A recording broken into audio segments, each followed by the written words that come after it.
નર્મદા જિલ્લાના નાંદોદ તાલુકામાં આવેલો રામપુરા ઘાટથી શરૂ થતી નર્મદાની ઉત્તર વાહિની પરિક્રમા માત્ર ધાર્મિક યાત્રા નથી, પરંતુ શ્રદ્ધા, પૌરાણિકતા અને આધ્યાત્મિક અનુભૂતિનો અનોખો સંગમ છે।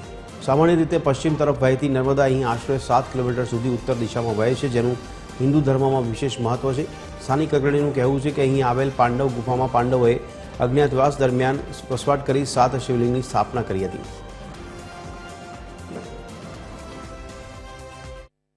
કહેવાય છે કે આ સાત ડેરીના નામે ઓળખાય છે અને પાંડવ ગુફાના નામે ઓળખાય છે।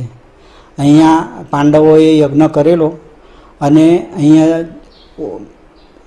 ત્રિવેણી સંગમ ઘાટ પરથી જ્યાં યજ્ઞ કરેલો ત્યાં ભભૂતિ નીકળતી હતી અને એવું કહેવાય છે કે એ ભભૂતિ લોકો એને ખાવામાં પણ યુઝ કરતા અને દવા તરીકે બી યુઝ કરતા કે એને લગાડવાથી કોઈ પણ રોગ હોય તો દૂર થતો હતો।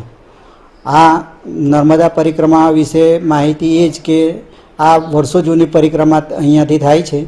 અહીંયા ત્રિવેણી સંગમ પરથી સ્નાન કરીને જવાનું હોય છે।